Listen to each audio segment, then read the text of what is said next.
So you're making the move out here to Boise, Idaho with your family, and this is the ultimate guide to making the smooth move here to Idaho, step by step, what you need to know, all the different stages to get yourself actually moved here. This is A to Z, everything you need to know. If I missed anything, drop it in the comments so I can make sure to pick that up. And you definitely want to watch the end and make sure you get this in the right order so you don't end up homeless if you follow this wrong. So let's get into the 4 different stages that we're going to be covering. First up is going to be research and preparation. Then we're going to be going into the schools, what you need to know about that as part of your preparation. If you don't have children, definitely then just jump to stage number 3, which is getting yourself here and packing. Stage 4 is the actual move process itself and what you need to know about getting everything set up to make the transition here into your new home here in Idaho just as absolutely smooth as possible. So first up is stage number 1, which is the research and preparation stage. So first step is going to be to find the right area. So here's what can end up happening. That's why I put this in stage 2, is that oftentimes people, if you're moving with kids, may get really hung up and honed in on a school district. However, the great thing about Idaho is there's a school choice program here, so you can actually put your children in any school. We'll touch a little bit more about that in stage 2. So don't get too hung up necessarily on the exact school district that you're looking to move to. And of course, if you're maybe homeschooling or a private school, that's not even as big of a deal. But first, you definitely want to find the right area to move to here to Idaho. And I'm going to pull open the map here and go through a number of the main areas that people are moving to here to Idaho without steering you at any way, no particular order, just so you can see the lay of the land. And then as part of step 2 of this is you're going to want to check out all the vlog tours that we have going into the different cities and the specific neighborhoods, and in some cases subdivisions of all these different areas. And so those are all scattered throughout our YouTube channel here. Just check those out. So let's go ahead and dive into the map. All right, so pulling up the map to go over the different areas that people are looking to move here in the Boise and Treasure Valley area. Again, this is in no particular order, so I'm not steering you at all. I just want you to see whether people are moving to Boise or these other neighboring areas. Now, again, I have full vlog tours on all of these different cities. Dive into each of those on my channel. If you can't find it for someone, reach out to me, but it's all here so you can know exactly what each of those areas is like. So, of course, you do have Boise itself, which is about 275,000 people. Certainly quite a few people live here. What I have found in my experience right now is that most people that are moving to the Treasure Valley, Boise area are tending to move to the suburbs outside of Boise, but a popular area is going to be Boise Bench. You also have the north end as well, and then West Boise. So those are kind of the main areas where people are kind of looking to move here. You've also got the river right here, some really cool homes along the river. And then you've got Hidden Springs and Dry Creek Ranch and Cartwright Ranch as well. So this is a great area that's technically part of Boise itself, but almost its own little small town city up here that a lot of people really, really love, very high end. And you've got homes ranging from smaller lots up to about 1.5 acres in Hidden Springs and a little bit lower, about 3/4 of an acre in Dry Creek Ranch. But people are definitely very interested in Hidden Springs and the Highlands as well, all part of Boise itself as well. Then, of course, you've got Eagle. Eagle's a great little town, small town feel as well, built right along the river up against the foothills. If you want really easy access to the river, to the foothills, to amazing playgrounds for your kids, and to be able to get into the mountains very, very easily, Eagle's going to be a great option for you. This is going to be one of the most expensive areas of the Treasure Valley, median price points pushing $1 million or so at the moment, but some really beautiful, luxurious homes along here, right along the river. There's whole subdivisions like Legacy, for instance, built along all these little ponds and lakes, etc. So just depending on what you're looking for, then Eagle could be a really great option for you.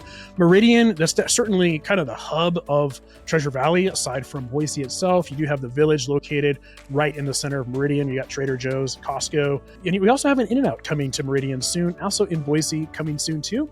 But Meridian is very, very central to all of Treasure Valley, easy to get into Boise itself, easy to get to the river, all kinds of things and activities going on here. So a lot of people with families certainly enjoy moving to Meridian from what I have found.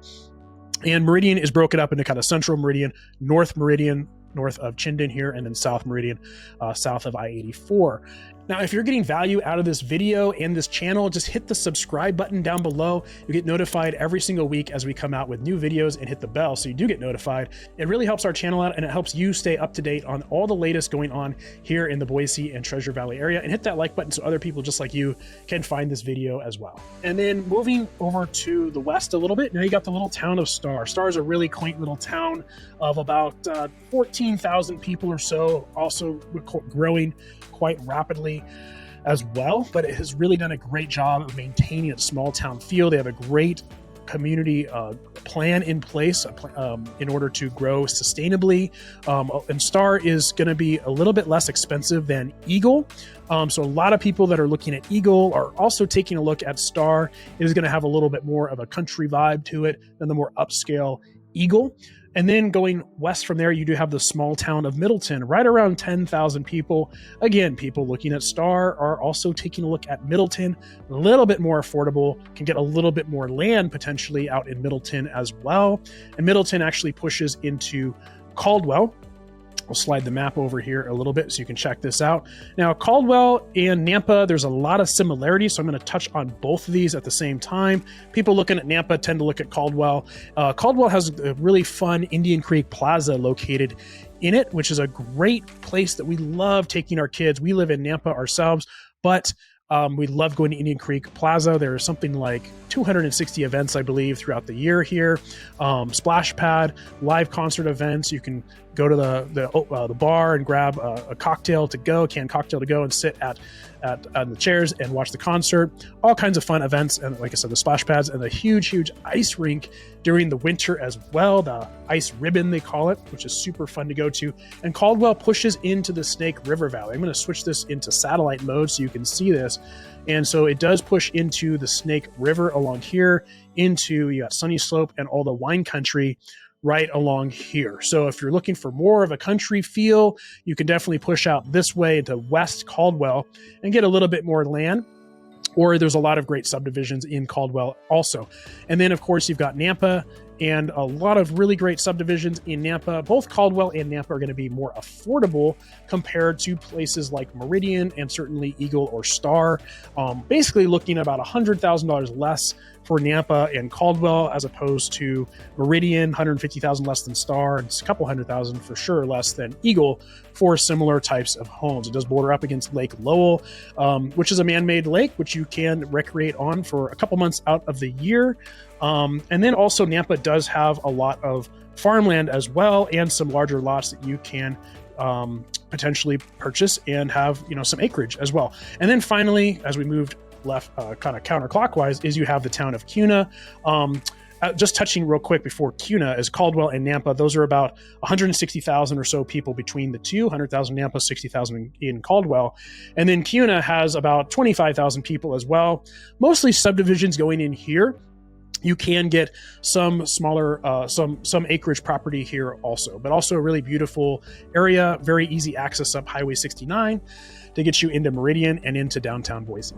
Now, of course, once you have honed in on some particular areas that you're really interested in based on watching these videos, it really helps you, of course, having seen these videos and seeing the areas, you're gonna wanna book a consultation with us at the contact information down here on the screen. It's gonna be a one-on-one consultation with me or a member of my team, and we'll dive in even more particular detail of those neighborhoods and your specific situation to make sure that you make the absolutely smoothest transition and move here and end up in the right area for you, so you don't come here and then realize you don't really like that area and you want to move somewhere else. We're going to try to help you avoid that up front. Now, the really cool thing is if you happen still after all that to make the move to the wrong area, the cool thing is we have a VIP buyer agreement where you can actually move within 1 year's time frame, and we'll sell your house for you with no selling commissions charged at all on the listing side to help you make that move even easier in case you just don't love your home for whatever reason. So that's a great program that we offer to our VIP clients when you sign up with us. So make sure to schedule that consultation, and we'll go through every little every detail to make it absolutely as smooth as possible to make the move here. Now, step number 4 is going to plan a actual trip here to actually get comfortable with the areas. Now, at this point in your process, you might be ready to make a move. You have a job, you got to get out here right now, whatever it might be. Then we can jump on virtual tours and just start knocking out these things for you. But if you have the time, I think it's always best to try to make a plan to come out here for at least a few days, start touring around, actually have a guide, various points of interest around the Boise Treasure Valley area, restaurants, neighborhoods, top things to do to help guide you through here, to help self-tour as you come through here. We can also check out some homes while you're here, have lunch, grab coffee, whatever that might be. And that way you can get really comfortable with the actual areas that you're looking to, the actual types of homes, how big they are, how they feel. And then you can actually make a really good, solid decision once you've actually seen it. But if that's not you and you got to get yourself out here, again, we will jump on the road and get those virtual tours done for you through video. We have a really smooth process of how we take these videos for you and get you it. We are your eyes and ears in these situations. My background is actually in construction management. I have a master's in construction management. I used to manage high-rise buildings, renovations, etc. And I have my general contractor's license back from California. And so I am your eyes and ears. I look for a lot of things that a lot of real estate agents just simply don't even know to look for, and to smell for certain things and point those out to make sure that you are actually buying the right home. Now, step number 5, and this will come either when you're actually ready to purchase a home, maybe after you've made that trip, or if you're ready to buy right now, you definitely are going to want to get a loan pre-approval done. So what this does is they will pull a check on your credit, but actually it's not a bad thing when you're buying a home. It really does not ding your credit very much at all, but you want to make sure that we are giving you a solid loan pre-approval so you don't get a fake one, basically, which says it's like a pre-qual where they don't pull your credit. So we don't really know what you're working with and what your true monthly budget is. So it just avoids any surprises. But if once you've come out here and you're ready to start looking to buy, or if you're moving right now, get that loan pre-approval done, reach out to me. I work with a lender that I will refer you to. And if you like them, you can move forward with them, and they offer great rates, and it's just so easy to work with, and it's just super, super smooth. So reach out for that and get that loan pre-approval done. Stage number 2, if you have children, is going to be school. So as I mentioned, Idaho does have a great school choice policy, so you can actually relocate or have your kids go to any school that you would prefer to. Now, each city and neighborhood, of course, is zoned to particular schools, elementary, junior high school, etc. But you can choose to send them elsewhere. However, of course, then you're just responsible for your own transportation to actually get them there if you choose a different school than what your community is zoned for. Now, of course, there are a wide range of private school, charter schools, homeschool hybrid options, and of course, just full-on homeschooling as well. Now, if you're looking for like homeschool hybrid or your different homeschool options, especially some pretty cool programs like TechTrep, etc., I actually have a link below how you can reach out and grab a complete guide to all your homeschool hybrid options. So if that's you, then that actually opens up, again, tons more options for you as far as where you're looking to make the move. Now, I would recommend going to greatschools.org or niche.com and going through all of those schools, and you can look at all the top rated school districts throughout the Treasure Valley area. I will say that Meridian has the highest rated school district in the Treasure Valley at this moment. So if you are sending your kids to public schools and wanting to be in the best school district, that might be the place for you, but that's pulled from greatschools.org is where I'm getting that information. So go ahead and check that out. If you are looking to, whatever school you go to, make sure you got your school transcripts ready, birth certificates, medical records, and just make sure to keep that on hand. You don't pack it away by mistake, and then it's buried maybe in a storage container somewhere. All right, stage number 3 is getting yourself here and actually packing. So I've got a whole video going into complete detail about how to make the move here and what I did to make the move as inexpensively as possible. But depending on your situation, there are just a lot of different options. You can, of course, can get a U-Haul, a Penske truck. You can hire one-way trailers. People actually drive to you and get a one-way trailer, depending on where you're coming from. A lot of my clients are moving from California, so I've got a connection with a guy, drives a trailer down there. You load up, and boom, you're off. He takes it back up here. So that can be a more affordable way. But if you're not going to DIY it with a U-Haul or maybe the one-way trailer, you're definitely going to want to hire a very professional mover. And I would go with one of the bigger, more reputable companies. Just make sure you're not going through a broker mover. A lot of moving companies out there, when you're typing in looking for movers in your area, are going to be brokers. And that means that they don't actually do the work themselves. They subcontract out the work to other people, and you just don't know who you're going to get, if they're going to show up on time, or if at all, if they're going to cancel. I have had clients that had absolutely nightmares with brokers not showing up, and then way overcharging because they give you a very low estimate on cubic feet or linear feet of the space. And then they go, oh, actually there's like twice as much as what we thought, and it's double the cost. So just make sure you go to a very reputable mover in your area. That's not a broker. Make sure they're actually doing it themselves. Here's the big tip that I can give you is try to get rid of as much of your things as you possibly can before you make the move here. It's expensive to move anything. It may end up just being cheaper in the long run to sell it off before you come and then go ahead and repurchase it when you get here. Things tend to get damaged even if you go with a reputable mover. So I would recommend, trying to do a garage sale, or what I found really effective was using OfferUp or Facebook Marketplace to just move as much as possible. I even sold my wife's car before we moved up here because it was 2-wheel drive and we really wanted to get a 4-wheel drive when we got here. So we just sold it so we didn't have to deal with it before we moved up. Now, when you are moving up here, if the timing isn't working out exactly with your close date when you're moving, you're going to want to plan for a storage unit. And then of course you want to move that ultimately to your home. And you may want to plan for a short-term rental like an Airbnb. That's actually what I did, is I got an Airbnb for 8 weeks. I was fortunate enough to only have to be in it for 6 weeks, and I was able to get my money back for the last 2 weeks. But that's going to be dependent on the host and how willing they are to refund money if you're not there for the exact time frame. Stage 4 is the actual move itself. Now, before you make the move, what I would recommend doing at least a couple weeks before you make the move is to start setting up all your services like water, electric, gas, and your internet. Now, especially if you're moving into a new construction home, you definitely want to get your internet set up at least a couple weeks beforehand, because it can take the internet companies here a couple weeks to actually come out. What I actually ended up having to do, because I delayed on getting my internet set up, was I had Starlink from Elon Musk, and it was for my RV, and I actually ran off that for a couple weeks temporarily, which worked out pretty good. Just a little bit more expensive, so I could get up and running. But so you want to plan ahead, get your internet up and running. I'll go through different utility providers here for internet and gas, electric, etc., so you're aware of what you're going to be setting up. And of course, I can walk you through that as you actually get come out here as well.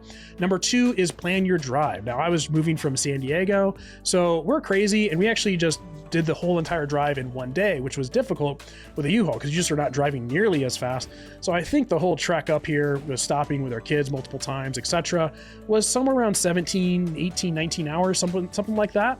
So I would recommend, that's a little intense. I would probably recommend breaking it up over 2 or 3 days, depending on where you're coming from. If you're coming from Southern California, probably 2 days. Northern California, you can probably get it done in a day. Coming from somewhere else, you just got to plan it out. Just don't overtax yourself and make it just as smooth as possible. Stay in a hotel, jump in the pool, and relax. Now, the other thing too, of course, when you get here, going back to moving, is if that company is not providing movers when you get here, is to make sure you hire professional local movers as well. Of course, we can help you out with that as well. Now, diving into a few of the services that you're going to want to set up, I'm actually going to start with internet because it's super important. It's basically like having electricity or gas nowadays. There's 3 main providers out here, and that is CenturyLink, Sparklight, and TDS. Now, everyone has their own thoughts about each different provider. Some love them, some hate them, etc. I personally am on Sparklight on fiber. However, they do buffer it down, so I don't get full upload speeds, but I do get nearly 1,000 download theoretically, but it tends to basically be around 600 or so. Theoretically, CenturyLink provides full fiber as well, both up and down. However, a lot of people complain about CenturyLink not having as good reliability, but Sparklight tends to have the same problems as well. For the most part, I've only had internet go down on me a couple times, usually only for a very, very short time frame. Recently, I had to go down for about an hour, which was super annoying, but that is not that common at all. TDS is another provider as well, and they offer full fiber as well. It's just going to depend on your area. So you're going to want to type in your actual address into their website and make sure that they provide internet for you, and then go from there. So those are the main ones. Your electricity is going to be provided by Idaho Power, and your gas is by Intermountain Gas. 2 separate utility providers. Set up your accounts through each of them.